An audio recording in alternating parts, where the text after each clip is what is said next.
Olá, sétimo ano. Então, continuando, mostrando para vocês as características dos principais biomas do nosso país, tá? A gente tem mais 4 biomas para falar sobre eles. Então, vamos lá.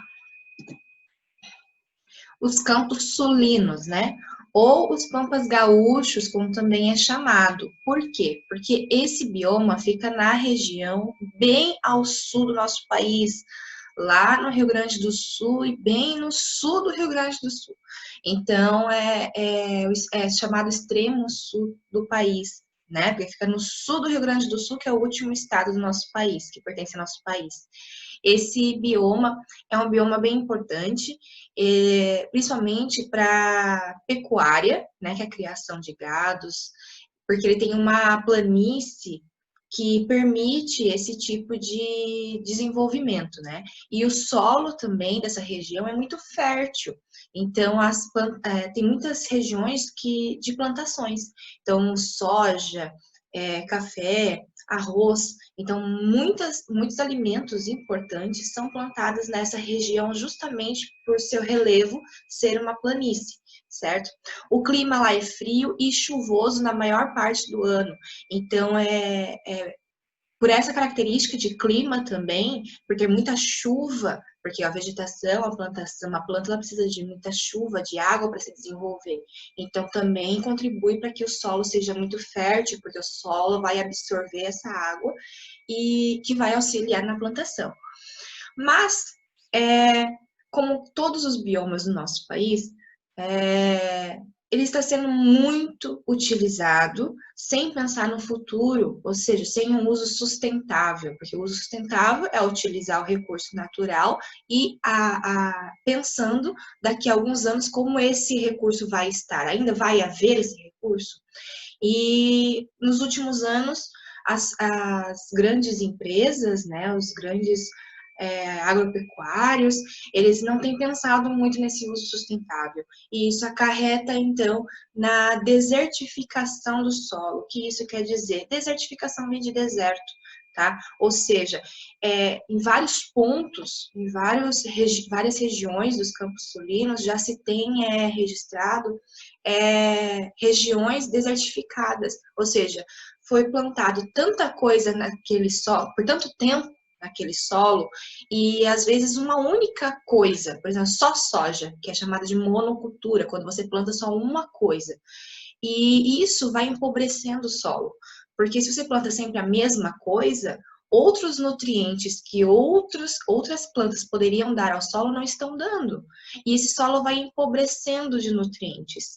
E isso o solo fica menos fértil, mais ressecado, não consegue absorver tanta água, então acaba se tornando uma região desértica, parecida desértica, porque não cresce mais nada ali, não consegue planta nenhuma se desenvolver naquele solo. E isso tem acontecido bastante nesse bioma, infelizmente, né? Por ação humana também. Também a criação de gados, então o boi, né, a vaca, eles comem a grama, as gramíneas, outras espécies de plantas baixas que tem nesse solo, né, e contribui também para soterrar ali aquele solo, também por ficar pisando, os bois, as vacas ficarem pisando no solo, então várias questões que contribuem para o processo de desertificação, que é um grande problema para esse bioma que é tão rico, certo? Então, aqui tem uma imagem que mostra como é uma região de planície nos Campos Sulinos. Então, geralmente são plantas baixas, ó, vem que não tem muitas árvores altas. A maior parte desse bioma só tem essas plantas mais baixas, tá? Maior parte, não é tudo. Tem plantas altas também, mas é mais raro, é em pequenas regiões. Tá? A maior parte da região são plantas baixas, gramas e plantas parecidas com gramas, tá?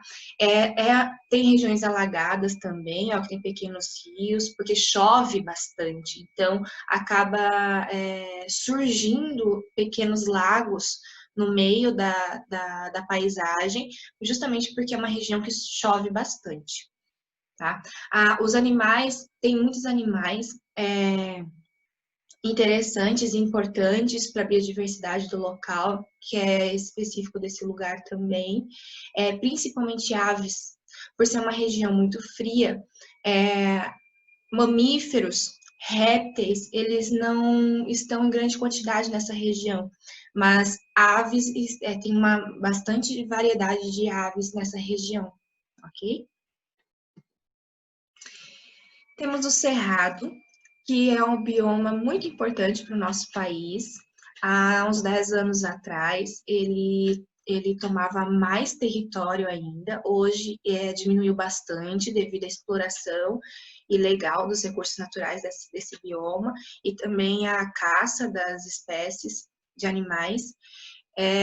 Ele toma toda a região central do nosso país, também um pouco da região nordeste e norte, também um pouco da região sudeste, tá? Mas principalmente na região centro-oeste do nosso país, tá? Então, o Cerrado é o segundo maior bioma, né, em extensão e também em biodiversidade. Ou seja, tem muitas espécies de plantas e animais muito importantes aqui nesse bioma. Isso se deve também por causa do clima dessa região, porque o inverno é seco, então apesar de estar frio, não chove tanto, e no verão, que é mais quente, muito mais quente, bem calor nessa região, mas em compensação chove bastante. Então isso propicia para que os animais se adaptem melhor nesse ambiente, certo? Então tem uma biodiversidade grande, mas é uma biodiversidade muito ameaçada, como por exemplo o lobo-guará, que é um animal que parece um cachorro bem grande. Ele era muito comum aos 10 anos, era frequentemente visto. É um animal selvagem, né? Não é doméstico, é um animal selvagem, mas mesmo assim ele era muito visto há uns 10 anos, 20 anos atrás, ele era visto com frequência nessas regiões centro-oeste. Hoje já é muito raro achar um lobo-guará, muito raro mesmo, por causa da caça, pela destruição do habitat dele, né? Então, isso é só uma das várias espécies que estão ameaçadas dessa região. Então, por ação humana, tá? Por uma mudança climática também. E hoje ela tem menos, esse bioma tem menos de 30% da cobertura original, ou seja, 70% da cobertura dele já foi devastada pela ação humana, desde quando os seres humanos colonizaram, né, o Brasil, começaram a chegar no Brasil, construir estradas, construir cidades. Então, nesse tempo para cá, 70% já foi desmatado, já sumiu, espécies já foram extintas. Então, ainda tem 30% só da cobertura original desse bioma. Então, esse bioma está cada vez diminuindo mais pela ação humana. Então, por isso a importância da gente preservar todos os biomas, né? A gente tomar consciência de que nosso espaço é nosso espaço e o espaço dos animais é o espaço dos animais.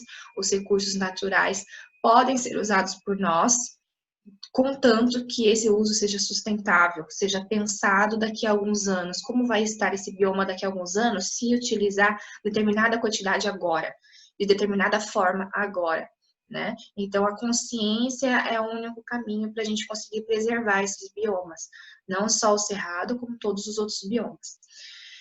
Aqui, nesse bioma, nós temos uma vegetação mais seca devido ao clima, que é mais quente e mais seco. Então, não temos muitas árvores muito altas, temos árvores mais baixas, certo?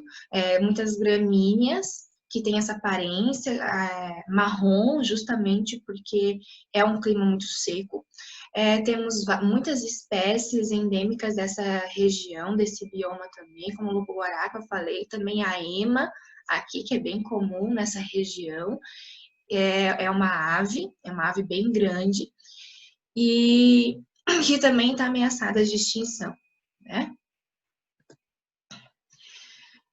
Nós temos o bioma Caatinga, que fica na região nordeste do nosso país. É o único bioma exclusivamente brasileiro, O que isso quer dizer? Quer dizer que esse bioma inteiro, toda parte desse bioma pertence apenas ao Brasil, ao contrário dos outros biomas. A Mata Atlântica, ela passa nos outros países que fazem fronteira com o Brasil também, a floresta amazônica também, o Cerrado também pega uma parte dos países aqui que fazem territórios, Campos Sulinos também. Então, a Caatinga é o único bioma que é exclusivamente brasileiro, ele é todo brasileiro esse bioma. Então, ele tem características de clima, de relevo, de biodiversidade própria. Tem pouca chuva durante o ano, então é um bioma bem seco, né, que tem essa aparência aqui, ó, o solo não é muito fértil, então para se plantar algo aqui é necessário irrigação, ou seja, água provinda de algum abastecimento, então naturalmente não é muito difícil conseguir plantar algo, justamente porque não chove na maior parte do ano, certo? E o clima é muito quente e muito seco. O que quer dizer clima seco? Porque como não chove, não tem muito vapor de água na atmosfera. Então isso torna um ambiente muito seco, dificultando mais ainda qualquer tipo de plantação, né?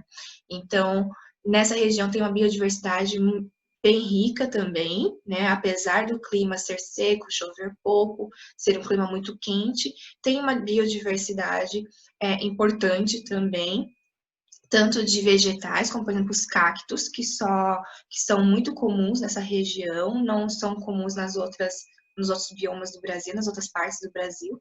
Então, tem vegetações importantes que eu vou encontrar apenas nesse bioma, assim também como animais, né? Como principalmente répteis, lagartos, cobras, jacarés, também como aves migratórias, tem muitas aves migratórias, ou seja, aquelas aves que ficam só uma parte do ano no local e elas migram para outro local. Tem muitas espécies que vivem nessa região também, tá? Insetos, peixes nos rios, porque no mar e no rio, né? Tem muitos rios nessa região aqui e faz fronteira aqui com o litoral. Então, tem muitas espécies de peixes, de algas também, que são importantes para esse bioma, né? Que conseguem sobreviver, conseguem se desenvolver, que estão adaptadas a viver neste ambiente com pouca chuva, com clima quente e seco na maior parte do ano, certo? Também é um bioma muito importante para o nosso país. E o último bioma que a gente vai falar é o Pantanal. Então, o Pantanal, também conhecido como Pantanal Mato-Grossense, porque ele fica nessa região aqui, ó, central do nosso país, e pega parte do Mato Grosso e do Mato Grosso do Sul. Então, também ele é conhecido como Pantanal Mato-Grossense, tá? Mas ele também tem uma parte desse bioma também que pertence à Bolívia e ao Paraguai, que faz fronteira aqui com o nosso país, certo? Mas a maior parte desse bioma fica dentro do nosso país. O Pantanal ele tem uma característica bem própria, que é um período bem marcado. O que isso quer dizer? Que é muito visível e é muito rotineiro esse tipo de clima. Então, as pessoas que vivem nessa região, elas sabem que metade do ano vai estar seco, um período muito seco, muito quente, e no outro período do ano vai estar muito úmido, é muita chuva, que então acontece as inundações, né? Então, no Pantanal, uma época do ano, é muito comum observar na paisagem muitas poças de água, formando até rios, pequenos rios, né, lagoas, porque é muita chuva. Então chove muito e acaba inundando. Por ser também uma planície, né, o relevo dele é muito plano, acaba então acumulando essa água da chuva, formando essas poças, pequenos lagos, né? É uma região muito rica em biodiversidade de fauna, principalmente, né? Por exemplo, aves, muitas aves, uma diversidade gigantesca de aves. Também tem a jiboia, por exemplo, é bem comum nessa região. Muitos mamíferos também. Tem uma biodiversidade de animais muito grande no Pantanal. E muitos animais endêmicos que só existem nesse bioma. É um bioma, obviamente, também muito importante para o nosso país, certo? Também está muito ameaçado esse bioma, principalmente por ser uma região de planície, então tem muito interesse econômico na pecuária, na agricultura, por chover muito, né? Então vocês imaginam que chove, um lugar que chove muito, um lugar que é plano. Tem interesse para pecuária, criação de gado e também para plantações, né? Para exportar para outros países, para gerar dinheiro e tudo mais, né? Por demandas do ser humano. E isso, obviamente, acaba impactando diretamente na biodiversidade desse local. Então, o Pantanal também, ele já foi muito mais rico há alguns anos atrás, cada vez mais ele está sendo devastado, os recursos naturais, água, vegetação, tem sido explorado cada vez mais, em larga escala, principalmente pela criação de gado também. Aumenta o consumo de carne, aumenta a demanda para os pecuaristas e eles têm que criar mais gados para responder essa demanda. Então, por isso, a utilização do recurso natural da região acaba sendo muito explorado. Então, o uso sustentável é pensar nisso, o quanto realmente é necessário consumir determinadas coisas, o quanto realmente é necessário aumentar a produção que vai de gado ou de plantações, e utilizar esses recursos naturais de determinada região, né? Acaba afetando o clima do local e também vai contribuir para o aquecimento global, para a diminuição da biodiversidade, né? Tem muitas coisas envolvidas nessas questões dos biomas, né? Que a gente poderia conversar bastante sobre isso. Mas é importante a gente primeiro conhecer, né? Então, esses foram os biomas, os principais biomas, né, do nosso país. E agora, para a gente fechar essa parte de vegetação, né, que a gente estudou os grupos vegetais, eu quero que vocês façam uma atividade avaliativa, ou seja, vale nota, mas é uma atividade bem legal, que vocês vão gostar de fazer. É bem fácil, vocês não precisam de muitos materiais para fazer, tá? Eu quero que vocês façam uma atividade que é a anatomia vegetal de uma angiosperma, tá? Então, vocês já sabem o que é uma angiosperma, vocês sabem diferenciar a angiosperma da gimnosperma, da pteridófita e da briófita. Então, esse trabalho é sobre uma angiosperma, ou seja, aquelas plantas que têm flores. Eu quero que vocês coletem uma flor, pode ser na casa de vocês mesmo, na rua de vocês, uma flor, uma única flor, tá? Escolham uma flor que tenha todas as estruturas que a gente viu, né? Os estames, os pistilos, folhas, caule, né? Pétalas. Quanto mais completinha a flor, mais legal vai ficar o trabalho. Tá? Então, é um trabalho, eu quero que vocês façam o seguinte, vocês vão coletar essa flor, vão dissecá-la. O que quer dizer dissecá-la? Separar as suas partes com cuidado, com tesoura, talvez com pinça, se vocês tiverem, né? Ou com o próprio dedo, desde que seja com cuidado. Vocês vão tirar as pétalas, tirar os estames com cuidado, né? O pistilo, separar. O ovário dela, se vocês conseguirem ver, né? A folha, o caule, vocês vão separar, isso é dissecar, tá? Vocês vão separar as partes dessa flor. E depois vocês vão pegar uma folha de sulfite, pode ser uma cartolina. Se for uma cartolina, é melhor porque é maior. Mas se vocês não tiverem, não tem problema. Pode ser uma simples folha de sulfite A4, normal, ok?